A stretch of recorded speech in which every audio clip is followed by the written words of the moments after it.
আসসালামু আলাইকুম প্রিয় দর্শক, অন্যমন্ত্রী আলোচনায় আপনাদের সকলকে আমন্ত্রণ জানাচ্ছি। বাংলাদেশের আমার দেশ দৈনিক পত্র আজ একটি প্রতিবেদন ছেপেছে। তার শিরোনামটা হচ্ছে হাসিনার চুক্তি নিয়ে বিপাকে সরকার।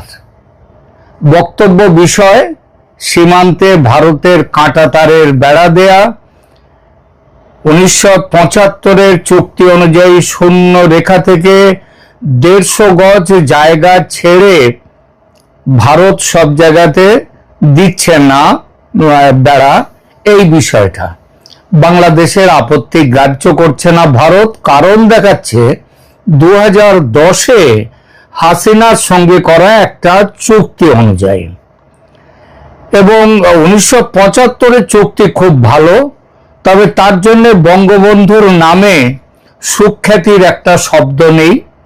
আর হাসিনার চুক্তি পছন্দ নয়, সুতরাং হাসিনার চুক্তি খারাপ। যতবার হাসিনার নাম করা হয়েছে ওই আমার দেশ পত্রিকার রিপোর্টে, ততবার তার আগে যোগ করা হয়েছে একটা বিশেষ বিশেষণ, ফ্যাসিস্ট। অবশ্য ফ্যাসিস্ট শব্দটা এখন বাংলাদেশে খুবই পরিচিত শব্দ, পরিচিত এবং বহু ব্যবহৃত। বাচ্চাদের মধ্যে ঝগড়া হলেও নাকি একজন আর একজনকে আজকাল ফ্যাসিস্ট বলে গালাগাল দেয়। স্বামী স্ত্রীর ঝগড়া হলে এ ওকে বলে ফ্যাসিস্ট, সে ওকে বলে ফ্যাসিস্ট। এমনকি চোরের দলে মতের অমিল হলেও নাকি একজন চোর আর একজনকে ফ্যাসিস্ট বলে আজকাল বাংলাদেশে। সুতরাং শেখ হাসিনা ফ্যাসিস্ট হবেন এটা নতুন কোনো কথা নয়।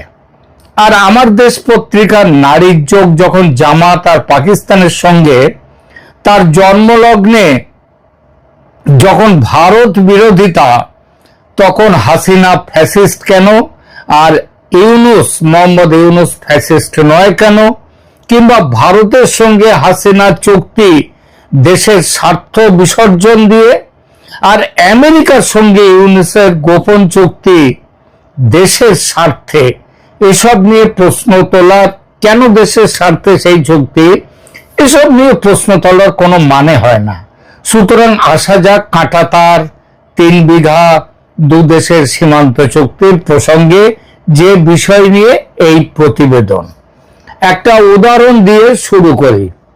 একটা উদাহরণ মানে জিনিসটা বোঝাতে, আপনার ধরুন আপনার পাশের বাড়ির প্রতিবেশী একদিন তার সীমানা ঘেঁষে বেড়া দিয়ে দিল। আপনি বললেন এটা তো নিয়মের বাইরে, কেন দিয়েছ এরকম?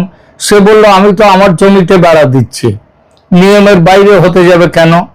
আপনি বললেন তোমার আর আমার ঠাকুরদা একসঙ্গে পাশাপাশি থাকবেন বলে জমি কিনেছিলেন, তার জন্য পরে একটা চুক্তিও করেছিলেন দুজনে, সেখানে লেখা ছিল সীমানা ঘেঁষে বেড়া দেয়া যাবে না, বেড়া দিতে হলে তুমি 5 হাত ছাড়বে, আমি 5 হাত ছাড়বো, তারপর দেবে বেড়া, মানে 10 হাত ছাড়া। বেড়া দিতে পারো, কিন্তু পাকা পাঁচিল কখনোই তোলা যাবে না, মানে পাকা কনস্ট্রাকশন যেটাকে বলে পার্মানেন্ট কনস্ট্রাকশন, সেটা যাবে না। তাতে মনে হবে কি, মনে হবে আমরা আর বন্ধু নয়, শত্রু হয়ে গেছি। কিন্তু আমরা তো বন্ধু। এই মাঝখানে 10 হাত খালি জায়গায় 2 পরিবারের বাচ্চারা খেলা করবে, মেয়ে বউরা শীতের দুপুরে রোদে পিঠ ঠেসান দিয়ে গল্প গুজব করবে, এক জায়গায় বসে বড়ি দেবে, আচার শুকোবে রোদ্দুরে, তাই না? সে বলল, তখন বলল ঠাকুরদার আমল চলে গেছে, মাঝখানে ওই খালি 10 হাত জায়গা নিয়ে তোমার ছেলেরা যা শুরু করেছে এখন, ওখানে যত রাজ্যের বকাটে ছোকরাদের নিয়ে গাঁজা ভাং খায়, বদমাইশি করে। না বাপু, আমি পাঁচিল তুলবো আমার জায়গায়, তুমি বলতে আসবে কেন, আর আমি শুনবই বা কেন? ঠাকুরদারা বন্ধু ছিল, আমাদের মধ্যে তো আর সেই বন্ধুত্ব নেই। এই ঘটনাটাই এখন হচ্ছে বাংলাদেশ আর ভারতের সীমান্তে। আসল ঘটনায় অবশ্য বেড়াটা কাঁটাতারের, আর বিবাদটা শুধু দুটো দেশের নয়, এতে জড়িয়ে আছে দশকের পর দশকের চুক্তি, ষড়যন্ত্র, প্রতিশ্রুতি ভঙ্গ আর রাজনীতির এক জটিল জাল। আজ আমরা এই পুরো ছবিটা একসঙ্গে দেখব। প্রথমে দেখি সীমান্তের মূল সমস্যা কোথায়। বাংলাদেশ আর ভারতের মধ্যে সীমান্তের দৈর্ঘ্য প্রায় 4097 কিলোমিটার। এটা পৃথিবীর পঞ্চম দীর্ঘতম স্থল সীমান্ত। এই সীমান্তের বেশিরভাগ জায়গায় ইতিমধ্যে কাঁটাতারের বেড়া বসানো হয়ে গেছে, কিন্তু এখনো বাকি প্রায় 864 কিলোমিটার যেখানে বেড়া দেয়া হয়নি। 2025 সালের গোড়ার দিকে যখন ভারত সেই বাকি জায়গাগুলোতে বেড়া দেয়া শুরু করলো, তখন এই বাংলাদেশ সরকার আপত্তি তুলল। তারা বলল বেড়া দেয়া হচ্ছে শূন্য রেখায়, মানে একদম সীমান্তের উপরে 150 গজ খালি রেখে করা হচ্ছে না, এটা নিয়ম বিরোধী। 1974-75 সালের চুক্তিটা দেখো, কিন্তু মুজিবের সাথে ইন্দিরার চুক্তি দেখো, মুজিবের নামটা উচ্চারণ করছে না, কারণ তিনি ফ্যাসিস্টের বাবা এবং তিনি আবার পাকিস্তানের শত্রু। যাই হোক, ভারত বলল আমরা চুক্তি মেনেই তো বেড়া দিচ্ছি। 2010-11 সালের চুক্তিটা দেখো, 2015 সালের চুক্তিটা দেখো। তখন প্রশ্ন উঠল কোন চুক্তি, কবে হয়েছিল, কি আছে সেই চুক্তিতে, সেটা বোঝার জন্য আমাদের একটু পেছনে যেতে হবে। চলুন পেছনে যাই। প্রথমে 1975 সালের চুক্তি নির্দেশিকা, সেটায় যাই। 1975 সাল, বাংলাদেশ সদ্য স্বাধীন হয়েছে। সীমান্ত ব্যবস্থাপনা নিয়ে দুই দেশের সীমান্তরক্ষী বাহিনী, ভারতের বিএসএফ আর তৎকালীন বাংলাদেশ রাইফেলস বিডিআর ছিল তখন, মিলে একটা যৌথ নির্দেশিকা তৈরি করলো। সেই নির্দেশিকায় একটা কথা খুব স্পষ্ট করে বলা হলো যে শূন্যরেখার দুদিক মিলিয়ে 300 গজের মধ্যে, অর্থাৎ প্রতিটি দেশের দিকে 150 গজের ভেতরে কোনো প্রতিরক্ষামূলক কাঠামো বানানো যাবে না। কাঁটাতারের বেড়া তো দেয়া যাবেই না। যদি আগে থেকে কিছু থাকে তাহলে সেটাও ভাঙতে হবে। কারণটা সহজ, আমরা বন্ধু দেশ, একজন আর একজনের সঙ্গে হাতে হাত মিলিয়ে এই দেশটার জন্ম হয়েছে, দেশটাকে স্বাধীন করেছে। সীমান্তের কাছাকাছি কাঠামো তৈরি হলে উত্তেজনা বাড়ে, সন্দেহ বাড়ে, শত্রুতা বাড়ে, মানুষের জীবন বিপন্ন হয়, দুই দেশের সম্পর্ক খারাপ হয়। কিন্তু আমরা তো সম্পর্ক খারাপ করব না, আমরা তো বন্ধু। এই নির্দেশিকাটাকেই বলা হয় 1975-এর যৌথ সীমান্ত নির্দেশিকা। বাংলাদেশ বহুবার এই নির্দেশিকার কথা মনে করিয়ে দিয়েছে ভারতকে। 2005 সালেও যখন ভারত সীমান্তে বেড়া দেওয়া শুরু করছিল, তখন বাংলাদেশ সরাসরি বলে দিয়েছিল 150 গজের মধ্যে আমরা কিছু হতে দেব না, ফেন্সিং এর তার কেটে নেব, ভেঙে দেব। কিন্তু 1975-এর পরেও আছে আবার কিছু চুক্তি। ওই যে গল্পটা বললাম প্রথমে, ঠাকুরদারা চলে গেছে, এইসব চুক্তি পরবর্তী প্রজন্মের। 2010-11, 2014-15 যেগুলোকে বাংলাদেশের বর্তমান সরকার বলছে অসম চুক্তি।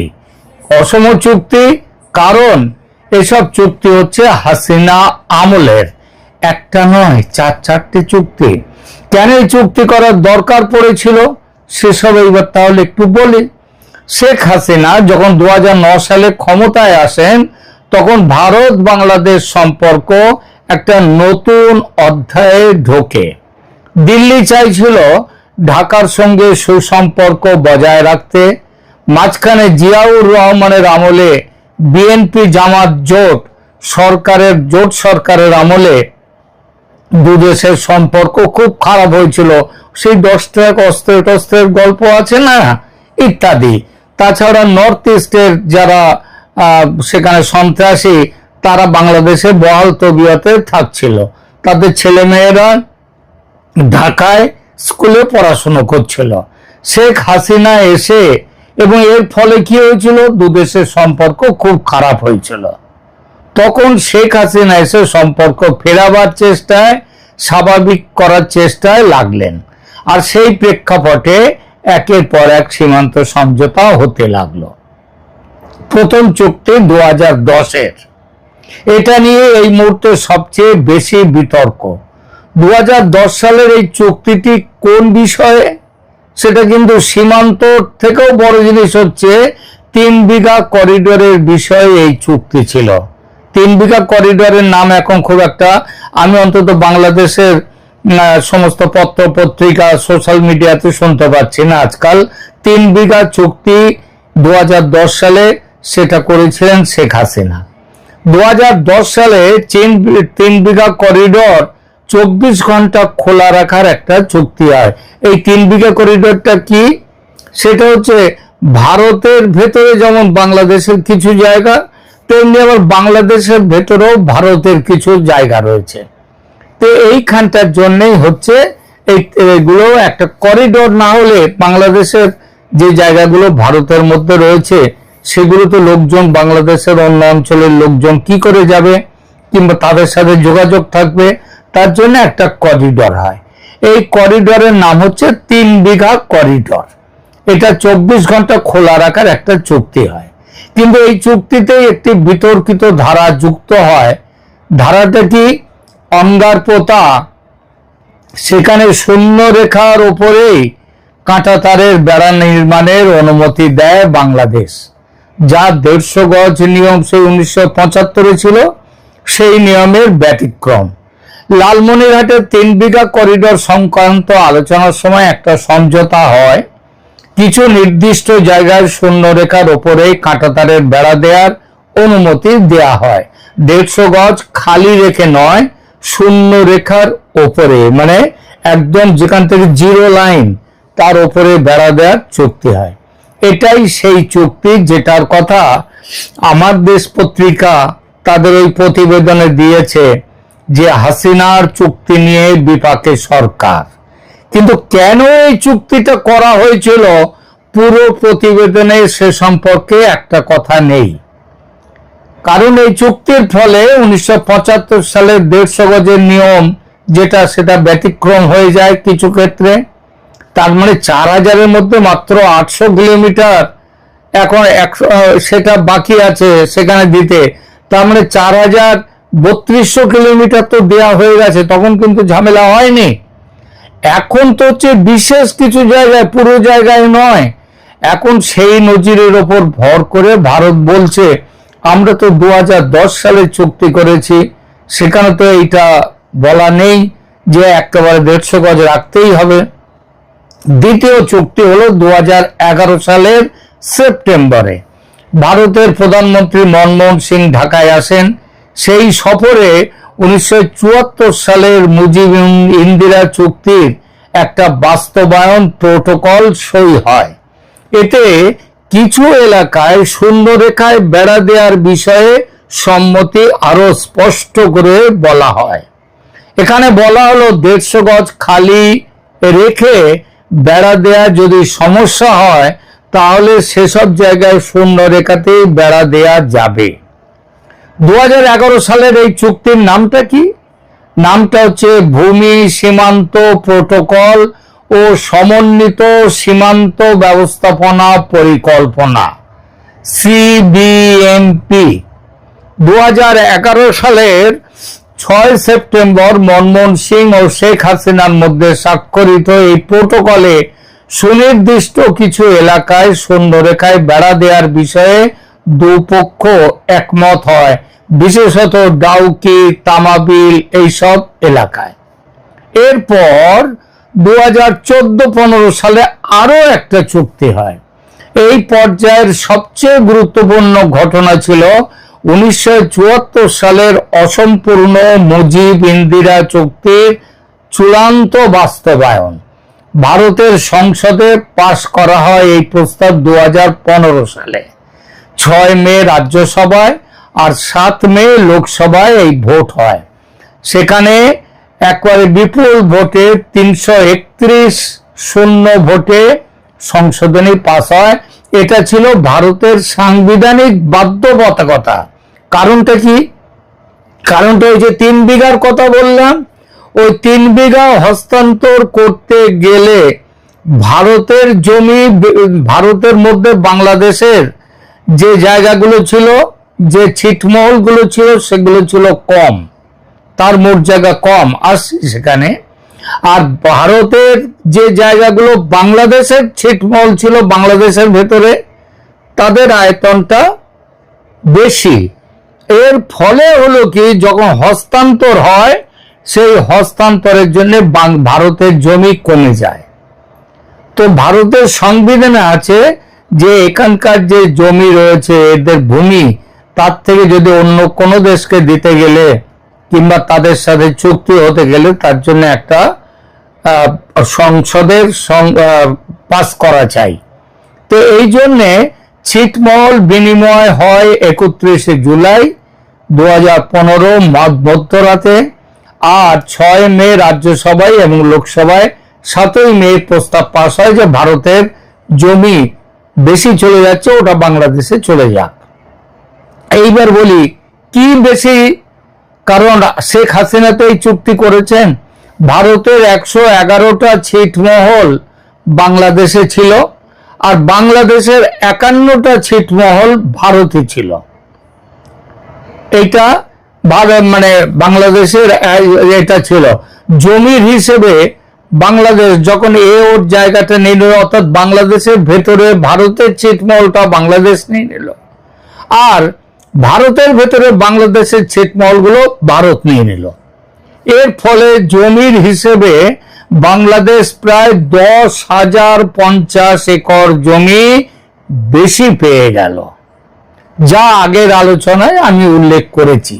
যদি বাংলাদেশ কম জমি পেত আর ভারত যদি বেশি জমি পেত, তাহলে আর দেখতে হতো না, হাসিনা আরো 10 গুণ বড় ফ্যাসিস্ট হয়ে যেতেন, আর ভারত আরো 10 গুণ বেশি প্রভুত্ববাদী হয়ে যেত। ভুল বললাম কি?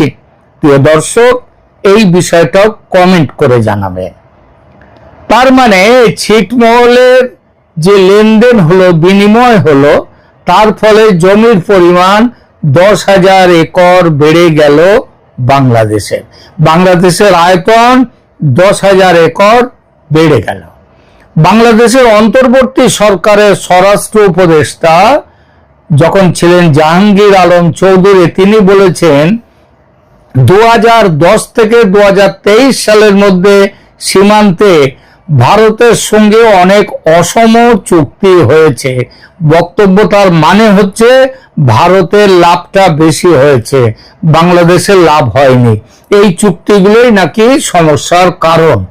কিন্তু জাহাঙ্গীর চৌধুরী তিনি এটা ভেবে দেখেননি যে চুক্তি করতে গেলে, এই চুক্তি যদি না হতো তাহলে দহগ্রাম, আংরাপোতা, এই জায়গাগুলো এতদিন সেখানকার মানুষরা ভারত ঘেরা এলাকায় বিচ্ছিন্ন থাকত।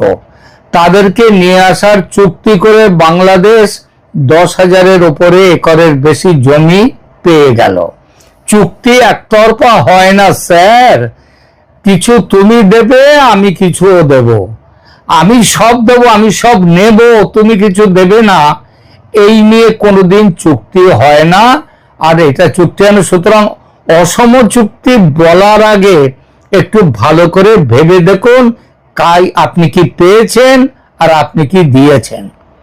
দুই দেশের সীমান্ত সমস্যার কথা বলতে গেলে ওই যে দহগ্রাম আংরাপোতার কথা বললাম, তো এই প্রসঙ্গে বলি 3 বিঘা করিডোরের কথা আমরা সবাই শুনেছি বহুকাল ধরে, কিন্তু এগুলো জানি না যে 3 বিঘা করিডোর জিনিসটা কি। ভারতের মধ্যে দহগ্রাম এবং আংরাপোতা যে বাংলাদেশের, সেই জায়গাটা, তাদের ওই জায়গাগুলো, ওই 51টা জায়গা, তার চারদিকে হচ্ছে ভারত। ফলে সেখানকার লোকজনের যদি বেরোবার দরকার হতো, তাহলে বেরোতে পারতো না, ভারতের ওপর দিয়ে যেতে হতো। 1974 সালের 16ই মে ইন্দিরা গান্ধী আর শেখ মুজিবুর রহমান তাই একটা ঐতিহাসিক চুক্তি সই করলেন, যার নাম মুজিব ইন্দিরা চুক্তি বা ল্যান্ড বাউন্ডারি এগ্রিমেন্ট, LBA। এই চুক্তির 1.14 নম্বর ধারায় একটা বিশেষ বিনিময়ের কথা বলা হলো।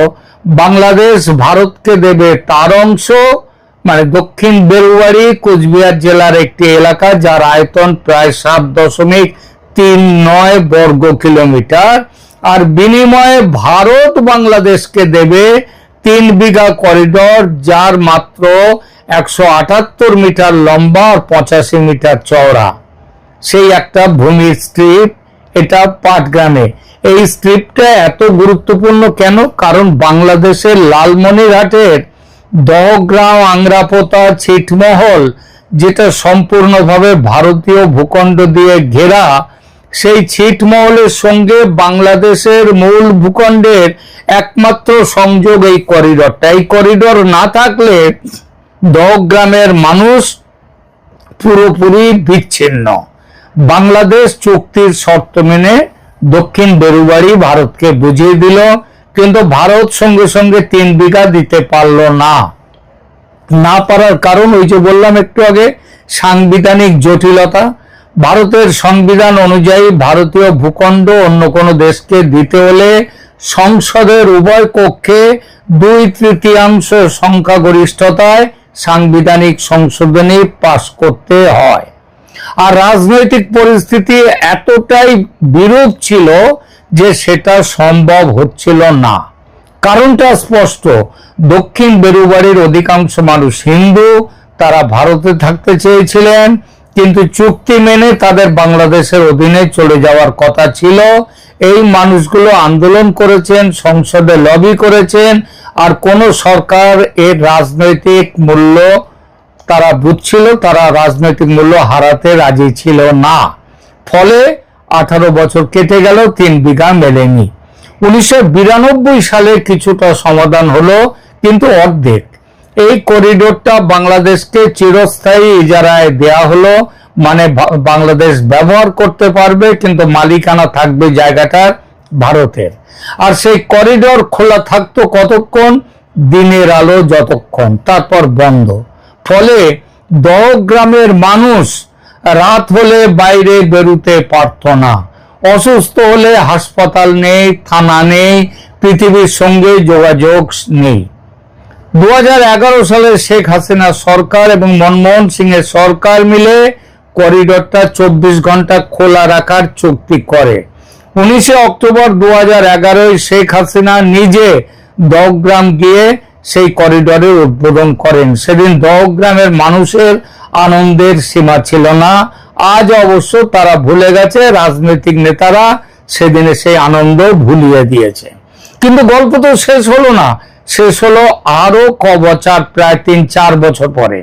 শেখ হাসিনা ও নরেন্দ্র মোদীর মধ্যে একটা চুক্তি এই সমস্যা একেবারে মিটিয়ে দিল। ছিটমহল বিনিময় হলো এবং বাংলাদেশের প্রাপ্তি, আগেই বলেছি, এই প্রাপ্তিটা প্রায় 10,000 একর জমি বেশি পেয়েছে বাংলাদেশ। দেখুন, ফ্যাসিস্ট হাসিনা লাভ করলেন নাকি বাংলাদেশের ক্ষতি করলেন? দর্শক, আপনি একটু বিচার করবেন। 2015 সালে ঘটলো সেই ঘটনা যেটার জন্য দুই দেশ 41 বছর অপেক্ষা করেছে। 7ই মে 2015 ভারতের লোকসভা, আগে বললাম ওই 331 ভোটে পাশ করে দিল ভূমি সীমান্ত চুক্তির সংশোধনী। এরপর রাজ্যসভাও পাশ করলো সেই বিল। 1974 সালের মুজিব ইন্দিরা চুক্তি অবশেষে বাস্তবে কার্যকর হলো 31 জুলাই 2015 মধ্যরাতে। সেদিন বাংলাদেশ আর ভারত মিলে 162টা, 111টা ছিল বাংলাদেশের ছিটমহল ভারতের মধ্যে, তার আয়তন কম, আর ভারতের ছিল 51টা ছিটমহল বাংলাদেশের ভেতরে, তার আয়তন বেশি। এর যখন বিনিময় হলো 10,000 একর জায়গা বেশি পেয়ে গেল বাংলাদেশ। এটা পৃথিবীর ইতিহাসে অন্যতম বৃহত্তম ছিটমহল বিনিময়। হিসেবটা তাহলে বুঝে গেলেন তো হিসাবটা?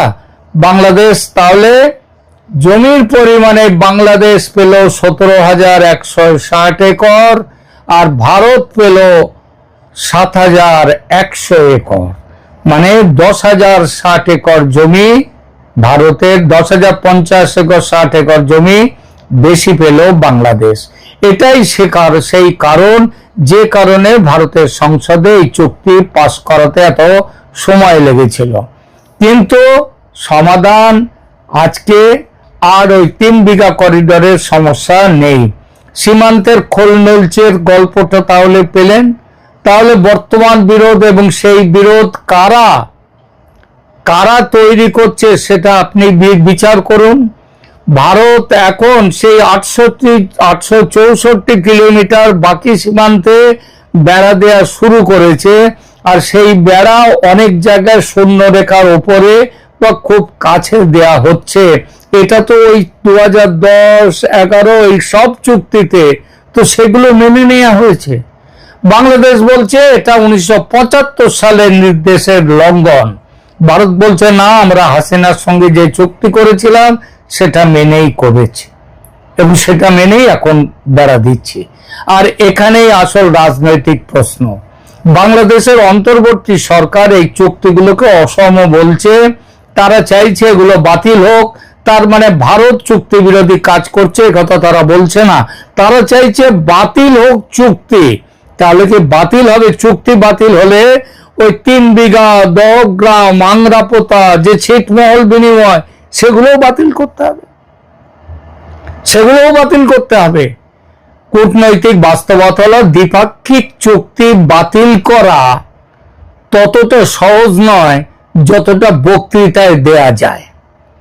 ভারত বলেছে আমরা সব প্রোটোকল মেনে চলছি, সুতরাং আমরা আমাদের জায়গায় শূন্য রেখার উপরেও যদি দিতে হয় আমরা দেব। প্রিয় দর্শক, শুনলেন চুক্তির কথা, শুনলেন সীমান্তে বেড়া দেয়া নিয়ে যে ঝামেলা চলছে তার কথা।